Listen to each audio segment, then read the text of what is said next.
Baik. Mungkin pasti ini 30 menit lagi ya untuk bertanya jawab supaya Ya, lebih silakan. supaya lebih jelas. Ini saya bagikan, saya sudah buat tabel. Bentar. Bentar. Oh ya, itu dulu ya.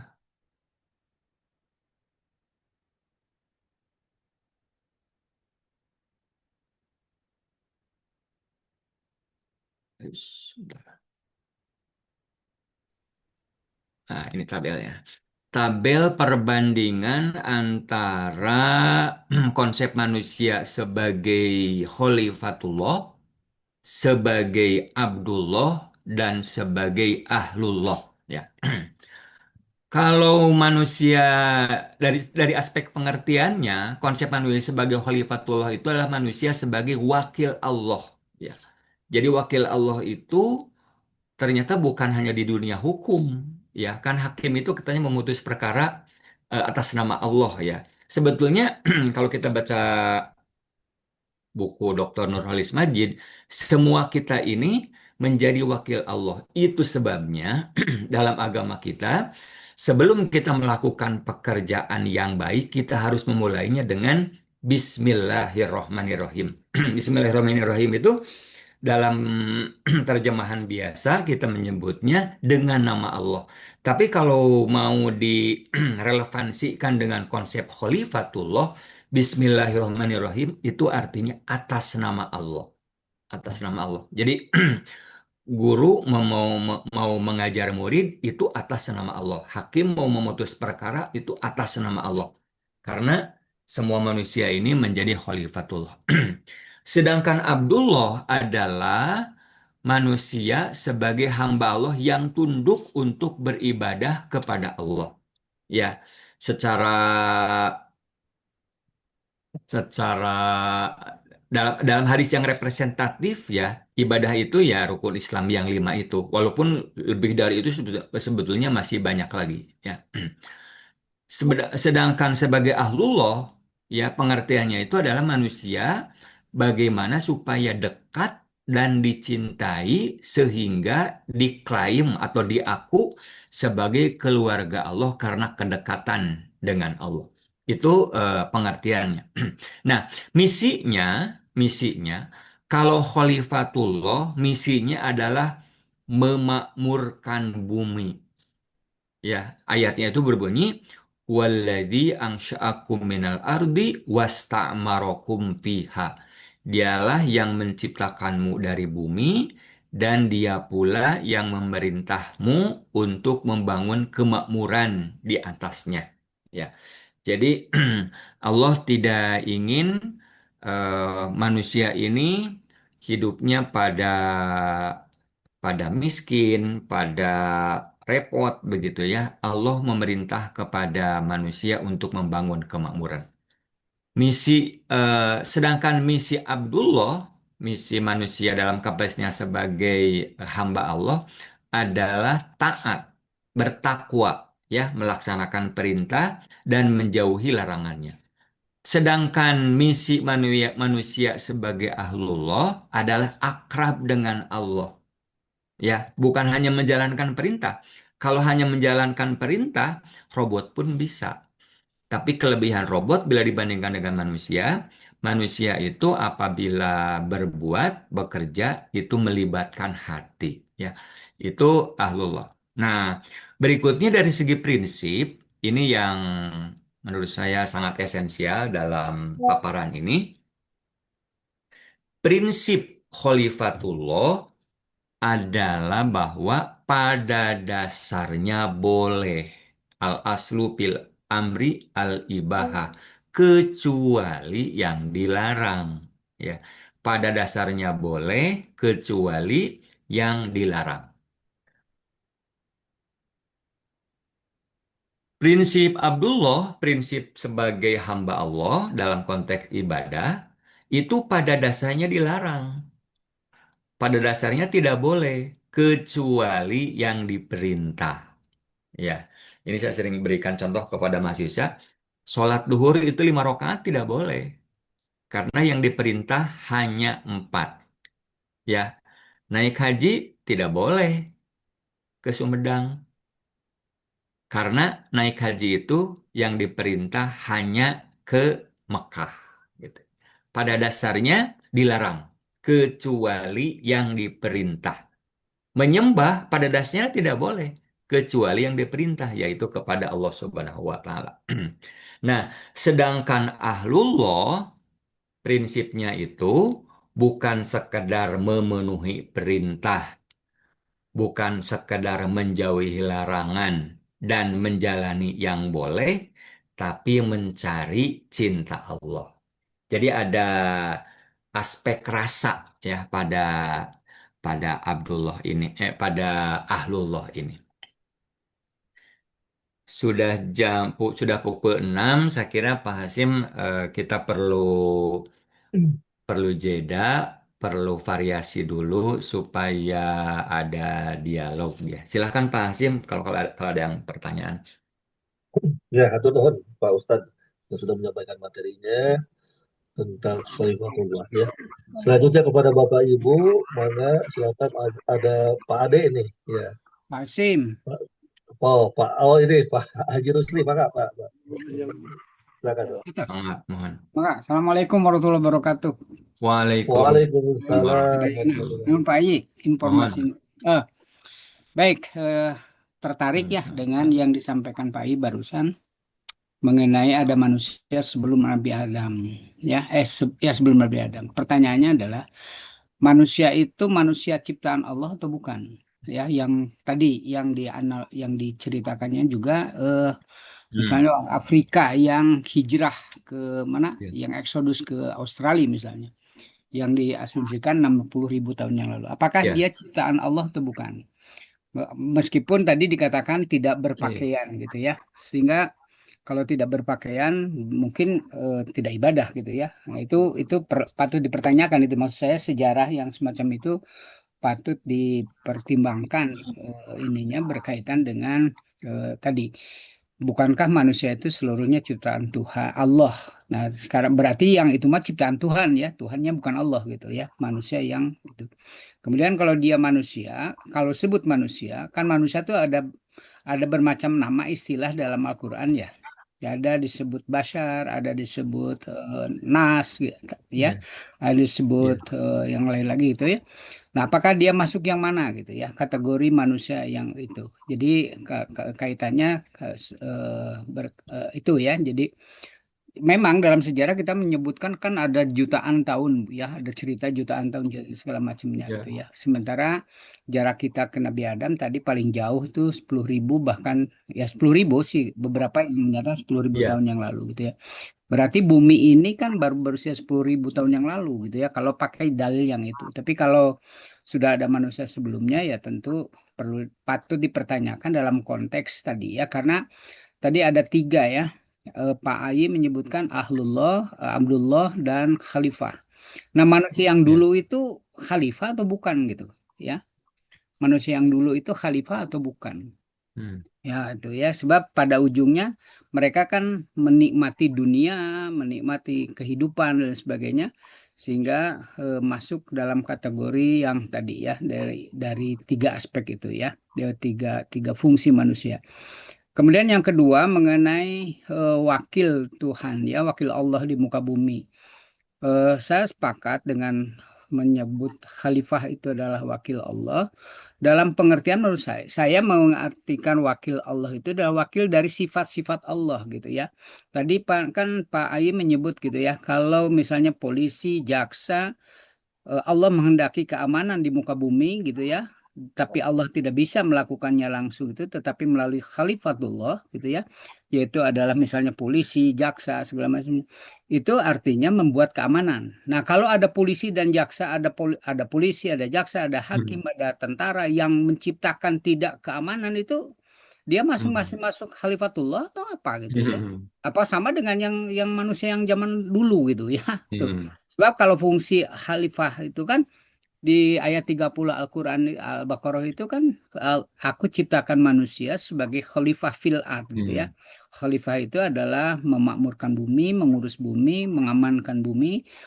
Seperti yang saya katakan, janganlah kau rusak bumi ini setelah aku perbaiki gitu ya.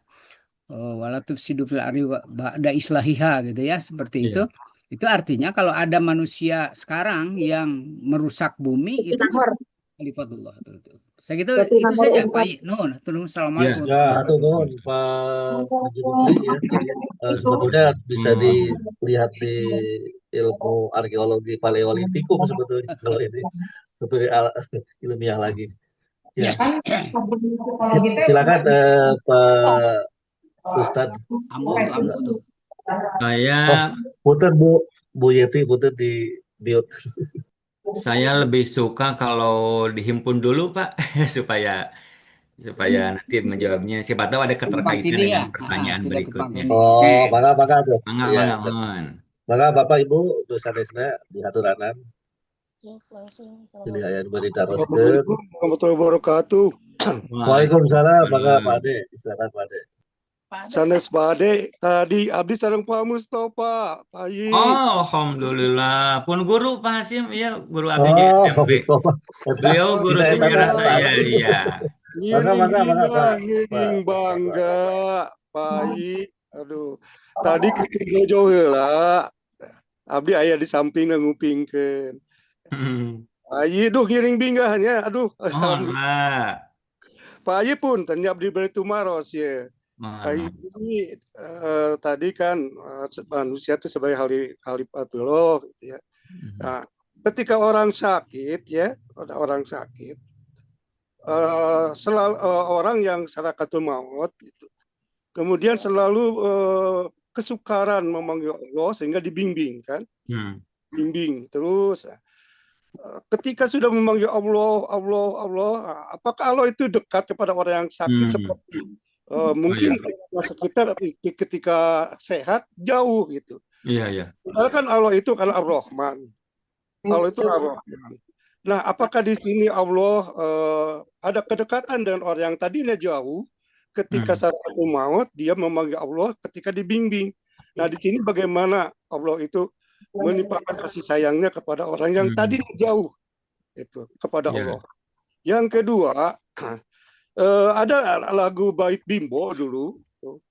Aku dekat, engkau dekat. Aku jauh, engkau jauh. Nah, di sini konsepnya yang aku jauh, engkau jauh. Apakah ketika manusia jauh, Allah itu jauh? Nah, itu pertanyaannya. Yang ketiga, itu pada zaman prasejarah itu tadi sudah dikatakan bahwa manusia itu belum beragama waktu itu. Nah, ketika belum beragama, Allah itu kan dulu itu ada hukum mata dibayar dengan mata, ya. Iya. Nah, artinya kalau dibunuh ya bunuh lagi.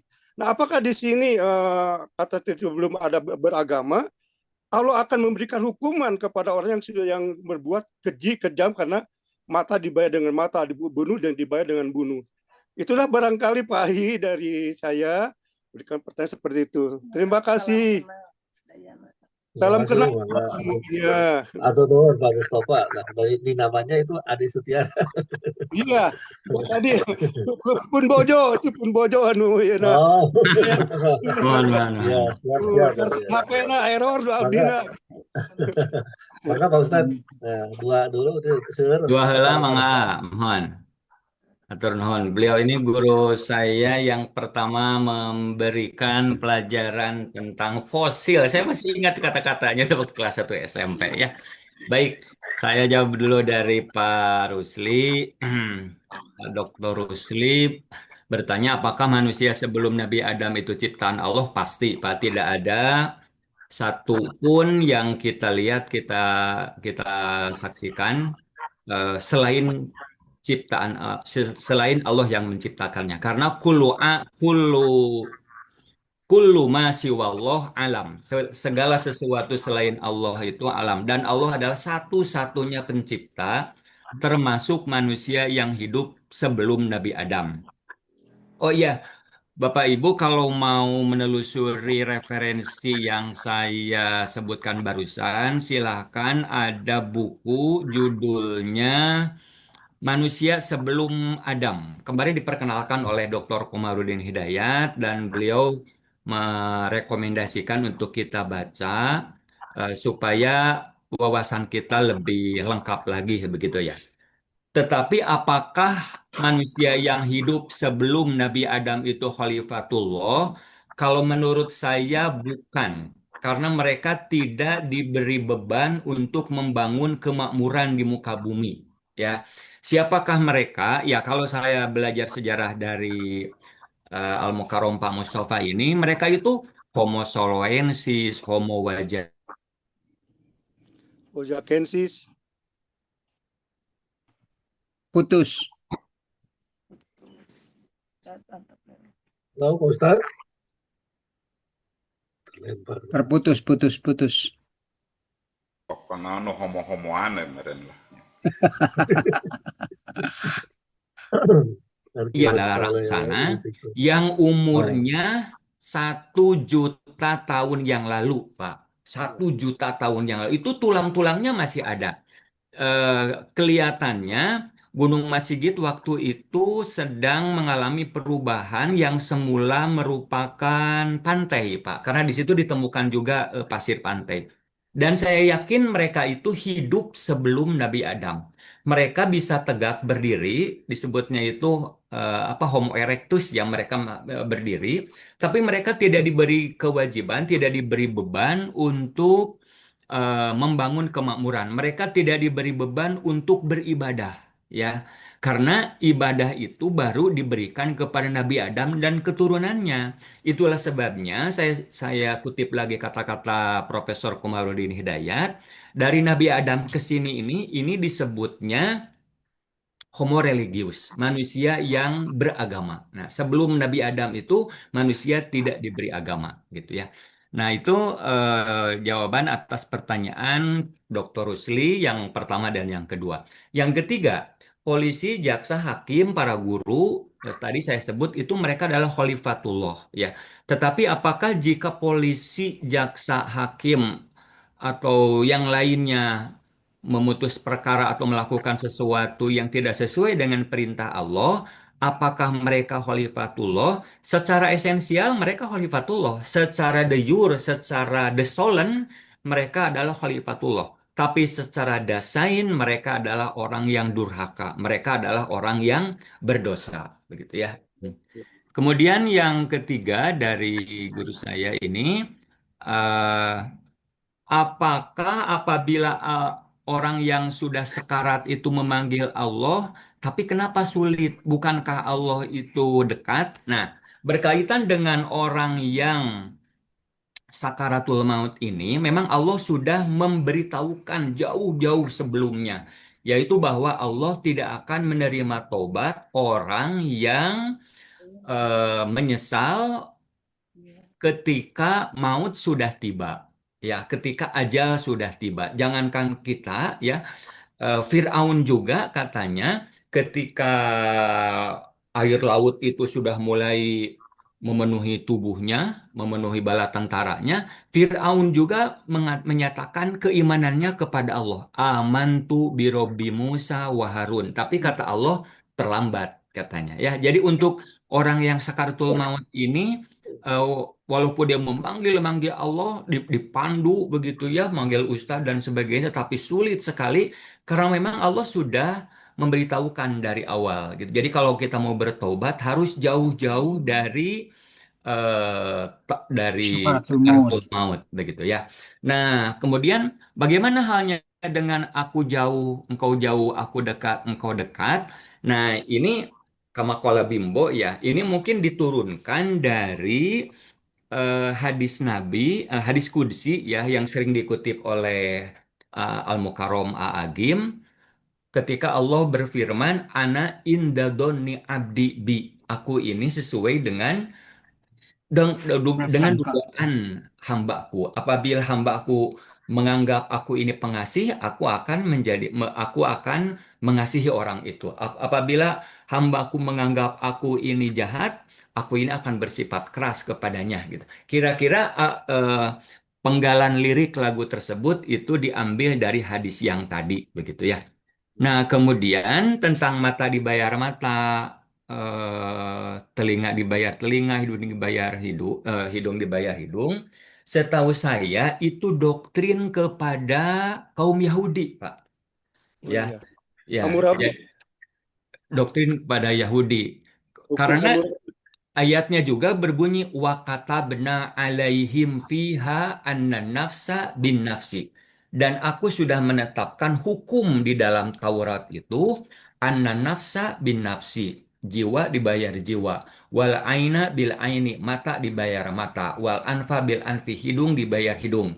Nah, mengapa begitu? Itu eh, penyebabnya atau asbabun nuzulnya karena orang Yahudi waktu itu berada dalam kelemahan yang luar biasa setelah dijadikan budak oleh Firaun.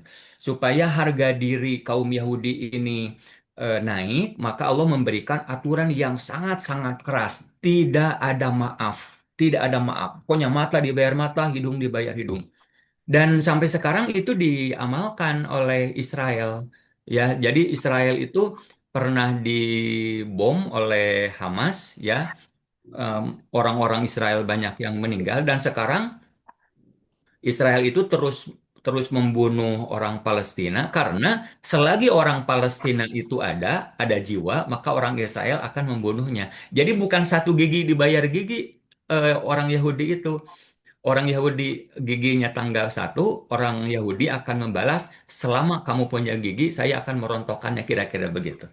Nah, kalau saya merujuk pada kata-kata Ibnu Taimiyah yang saya kutip juga dari Pak Dr. Nurholis Majid, yaitu pasca pasca syariat yang diturunkan kepada Nabi Musa untuk kaumnya yang sangat keras itu, Allah kemudian memberikan syariat kepada Nabi Isa yang berbanding terbalik. Kalau dalam agama Yahudi tidak ada maaf, dalam Yahudi sebaliknya, semuanya harus dimaafkan. Bahkan dalam Alkitabnya disebutkan, kasihilah orang lain meskipun dia adalah musuhmu. Jika dia menempeleng pipi kirimu, sekalian berikan pipi kananmu. Jika dia mengambil kemejamu, maka sekalian berikan jubahmu. Tidak ada balas dendam dalam agama dalam syariat yang diturunkan kepada Nabi. Semuanya harus dimaafkan. Bahkan saya pernah menonton di televisi ada sebuah keluarga yang anaknya dibunuh. Kemudian pembunuh itu di penjara di Jakarta. Bayangkan Pak, itu ayah dan ibu dari si terbunuh ini berhari-hari menunggu di luar penjara itu memohon kepada petugas penjara untuk bertemu untuk memberikan maaf kepada pembunuhnya sampai segitunya. Nah, dalam Islam itu disebut umatan wasaton, agama yang tidak terlalu keras dan juga tidak terlalu lunak. Jadi apa namanya keras seperti Yahudi tidak, tapi terlalu lunak semuanya harus dimaafkan. Dalam Islam itu juga tidak. Islam itu pertengahan. Jadi kalau ada yang membunuh, silahkan dibunuh lagi, kecuali kalau dimaafkan oleh keluarganya, gitu kalau dalam Islam itu. Jadi pada dasarnya mata dibayar mata, hidung dibayar hidung itu doktrin agama Yahudi yang direkam di dalam Al-Quran. Begitu barangkali ada yang terlewat nggak ya tadi? Terima kasih Jadi, Pak Ustadz ya, maka cuman gini, Pak sekadar Pak Hasim, cuman gini oh ya silakan. terhadap manusia yang sebelum Nabi Adam berarti itu kalau tidak diberi agama pada dia, sementara itu adalah ciptaan Allah, berarti memang itu Allah menciptakannya untuk menjadi suluh api neraka ya, yang nanti akan ditambah lagi oleh orang-orang kita umat Nabi Muhammad yang masuk pada kafir, yang masuk pada zalim, yang masuk pada fasik, yang masuk termasuk yang murtad, yang munafik gitu ya, kalau di dalam Al-Quran kan begitu ya, itu suluh api neraka gitu. Jadi suluhnya sudah ada gitu sejak manusia-manusia yang sudah tidak beragama itu gitu ya. Atau kalau tidak beragama memang di mana posisinya gitu. Ya, yang sebelumnya ya. baik. Terima kasih. Kan beragama Saya masuk saya surga neraka mah kalau beragama kan? saya Surga jawab dan neraka singkat itu saja karena Pak ya. beragama. Kalau Nah, tidak ya. beragama kumaha? Dalam Al-Quran sendiri sudah disebutkan wa ma kunna mu'adzibina hatta nab'atha rasul. Aku Hmm. kami tidak akan mengazab suatu kaum sampai aku utus rasul terhadap kaum Hmm. tersebut. Jadi Hmm. karena kepada manusia sebelum Nabi Adam itu Allah belum Memberi mengutus agama. nabi, belum mengutus rasul, tidak ada syariat, maka Allah tidak akan mengazabnya. Jangankan Jangankan kepada umat atau manusia sebelum Nabi Adam, kepada pasca Nabi Adam pun apabila risalah itu sudah berhenti, Allah tidak akan mengazabnya. Itu yang disebut dengan masa fatroh, Pak. Masa fatroh. Jadi kalau menurut saya ya, eh, orang tua Nabi Muhammad, Siti Aminah, Abdullah, Abdul Muthalib, itu hidup pada zaman fatroh, pada zaman ketiadaan Nabi, Pak, waktu itu. Jadi Nabi yang sudah ada sudah meninggal, Nabi baru belum muncul. Orang-orang kemudian yang hidup dalam kegelapan. Nah, dalam kegelapan itu Allah tidak akan mengazab. Wa ma kunna mu'adzibina hatta nab'atha rasul. Hmm. Gitu, Pak. Jadi pada keluarga Nabi Muhammad ya, itu belum ada agama ya, kalau gitu ya. Jadi Agamanya sedang, ya Nabi agak Isa itu tidak masuk. Patroh, Nah, Pak. Patroh. Ya. Fatro di situ. Ya. Nabi Isa kan diutusnya untuk Bani Israel, untuk Bani Iya, Israel. iya. Tidak, kalau menurut Al-Quran ya, tidak Nah, meliputi Hijaz, tidak meliputi Makkah Madinah. hmm. Oh Karena Allah itu gitu. adil, ya. Karena hukum Beda tidak dengan Abu berlaku Lahab surut. ya. Kalau dalam Beda kaidah dengan Abu. hukum tidak berlaku surut. Oh. Gitu. Oke, nuhun nuhun. Nanti nanti Ah, ya. mangga, mangga, Siap. mangga. Ya, atur nuhun Pak Haji Rusli. Insya Allah nanti bisa diinikan lagi gitu ya, kembangkan lagi ininya apa namanya materi tema tentang manusia sebelum Adam gitu ya. Silakan Bapak Ibu yang lainnya, mangga diaturanan, pilih aya nu bade didiskusikeun, mangga. Ya. Eh, apa namanya sangat indah ya apabila kita mendalami agama ini dengan menggunakan ilmu-ilmu bantu seperti ilmu sejarah ya. Kita berkunjung ke museum, kita ya apa namanya kita konsultasi kepada ahli sejarah supaya ada relevansinya begitu ya. Kemarin di TikTok itu ada live ya orang-orang yang mengatasnamakan dirinya sebagai anti Tuhan dan dia tidak percaya kalau agama itu berkontribusi dalam membebaskan manusia dari perbudakan. Jadi kata dia yang membebaskan perbudakan itu katanya Abraham Lincoln katanya di area mereka. Coba tunjukkan katanya apa namanya agama yang membebaskan perbudakan. Saya bilang Nabi Musa itu mengeluarkan Bani Israel dari Mesir ke Palestina, itu kan membebaskan perbudakan dan itu dicatat dalam sejarah, bukan hanya ada dalam kitab suci. Ya, Bangga Bapak Ibu Nusanesna. Ya, mangga silakan. Ya, sangat menarik ini ya tentang Mungkin Pak, bertanya, Kalimatullah ini ya. Ya, mangga Pak Ustadz Adha ya. tadi kan ada hadis terkait untuk menjadi keluarganya Allah itu harus termasuk jadi ahli Quran. Ya. Ya, Untuk menjadi ahli Quran itu apa namanya ya kadang-kadang kita dengan HP dengan Quran itu kadang-kadang lebih milih HP. Nah tips gitu untuk lebih kita apa namanya mencintai Al-Quran Pak. ya.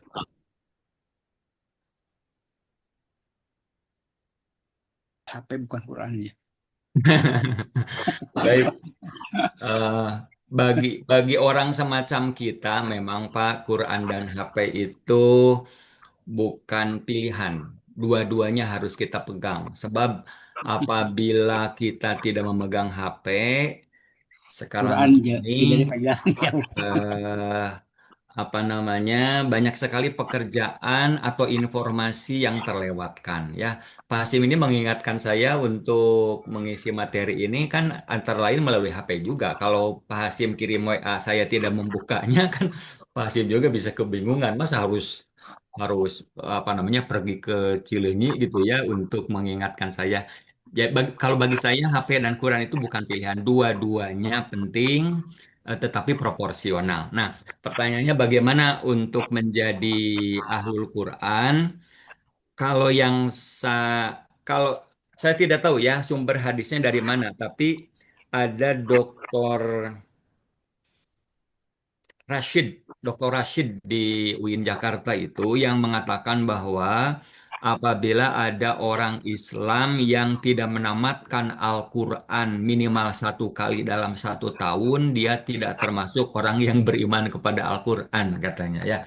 Jadi mungkin itu salah satu fungsi tadarus Al-Quran waktu bulan Ramadan. Tapi di luar bulan Ramadan pun kita harus bertadarus. Nah, sekarang ini ada tren Pak di berbagai masjid, termasuk di masjid. Pertama saya lihat itu di Masjid Mujahidin, Masjid Muhammadiyah di Jalan Sancang. Sekarang di Masjid Unisba juga ada, di masjid di perumahan kami juga ada. Yaitu di depan di mihrab itu disediakan tripod yang di atasnya ada Al-Quran supaya imam itu kalau membaca surat sehabis Al-Fatihah itu membaca ayat surat atau ayat yang baru. Maksudnya apa? Maksudnya supaya sambil sholat sambil tadarus. Ya, dan bagaimana kita bisa menimbulkan kecintaan kepada Al-Quran? Yaitu tidak jarang, mungkin kalau kata ahli sejarah kan sebetulnya tidak ada yang kebetulan ya. Tidak jarang kalau kita membaca Al-Quran ketika sholat, itu sering relevan dengan kehidupan yang sedang kita jalani. Ya, apabila kita sudah menemukan itu, memang salah satu modalnya ya kita harus harus apa namanya memiliki perbendaharaan kata atau terjemahan yang memadai untuk Al-Quran ya.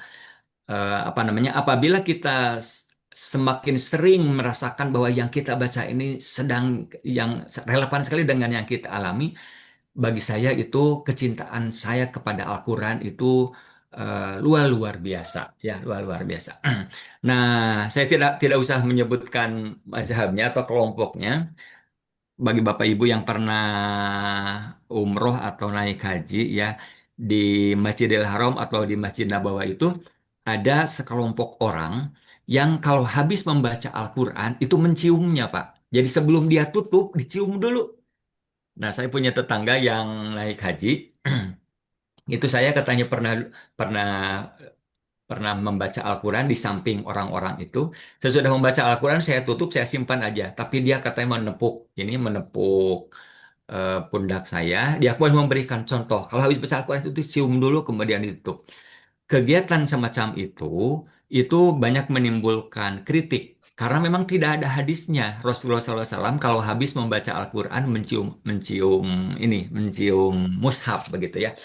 Tapi kalau menurut saya, kadang cinta itu eh, tidak memerlukan panduan sedetail itu, gitu ya. Tidak memerlukan panduan sedetail itu, dan itu tidak akan menyebabkan bid'ah atau musyrik, ya. Itu sebagai sebagai kecintaan saja, gitu ya.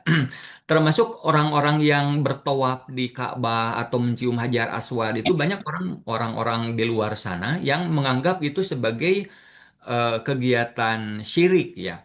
Nah, kemarin baru saya mendapatkan jawabannya ketika Piala Dunia itu diberikan kepada tim kesebelasan Spanyol 1 demi 1. Pemain Spanyol itu mencium Piala Dunia. Apakah itu aktivitas musyrik? Menurut saya tidak. Itu hanya ekspresi kecintaan saja. Jadi kalau mencium piala sepak bola saja tidak musyrik, apalagi mencium mushaf Al-Quran. Mencium mushaf Al-Quran kalau menurut saya itu dalam batas yang dibolehkan sebagai salah satu ekspresi kecintaan yang ada dalam konsep ahlullah dalam tapi jangan itu dianggap sebagai ritual ibadah karena kalau ritual ibadah harus ada ayat Al-Quran atau hadisnya. Kalau itu dianggap sebagai ekspresi psikologis, ekspresi kecintaan, menurut saya tidak ada masalah. Jadi begitu Pak Adha, salah satu cara untuk menimbulkan kecintaan kita kepada Al-Quran.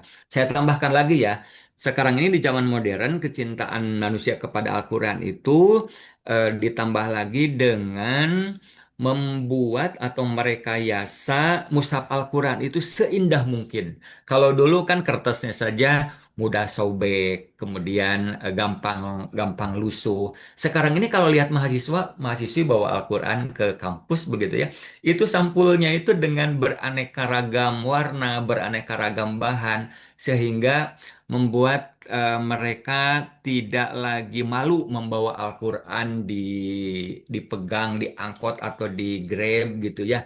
Beda dengan orang-orang Kristen, saya lihat kalau mau ke gereja itu mereka dengan bangga membawa Alkitab. Dulu mahasiswa kita ini banyak yang minder kalau baca Al-Quran, tapi dengan tampilan Al-Quran yang begitu cantik, mereka menjadi bangga terhadap Al-Quran. Itu salah satu cara untuk apa namanya mencintai Al-Quran. Masih banyak lagi sebetulnya cara-cara untuk mencintai Al-Quran ini. Di kami sendiri alumni salah satu perguruan tinggi di Jakarta itu ketua alumni kami itu secara rutin setiap hari itu bertadarus Pak, dan ada WA grupnya begitu ya. Hari ini si Anu juz keberapa 3 hari Pak, selama 3 hari apa namanya, kemudian berganti juz begitu ya. Dengan begitu bukan hanya komunikasi profesional atau akademik yang kita bangun, tapi juga kita saling mengingatkan bahwa Al-Quran harus menjadi bacaan dan rujukan kita sehari-hari. Pak Hasim, tos saya faktor senanya. Turun, Mohon, Pak. Mohon, mohon mohon. ya, mohon. Semoga Pak ya. Terima kasih Bapak Ibu yang sudah menyimak materi dari Pak Ustadz Ayi Sobarta karena kita dibatasi oleh waktu. Insya Allah nanti minggu depan, Rabu depan, Insya Allah kita akan bertemu kembali. Eh, Terima kasih Pak Ustadz Ayi. Sama-sama Pak, Mudah-mudahan ini mohon. menjadi amal ibadah bagi kita semuanya. Fakultas Hukum, Insya Allah hari ini akan melaksanakan sidang skripsi ya SIH 2 hari. Dan sebelumnya dan setelahnya juga sidang S3, kemudian MKN, MIH ya mudah-mudahan diberikan kelancaran oleh Allah Subhanahu wa taala, yang lagi sakit juga mudah-mudahan diberikan kesembuhan oleh Allah Subhanahu wa taala. Baiklah Bapak Ibu, karena waktu juga sudah menunjukkan hampir pukul 6:30, kita akhiri saja dengan doa kafaratul majelis. Subhanakallahumma wa bihamdika asyhadu Jazakallah. an la ilaha illa anta astaghfiruka wa atubu ilaik. Billahi taufiq wal hidayah. Wassalamualaikum warahmatullahi wabarakatuh. Waalaikumsalam Waalaikumsalam warahmatullahi warahmatullahi wabarakatuh. wabarakatuh.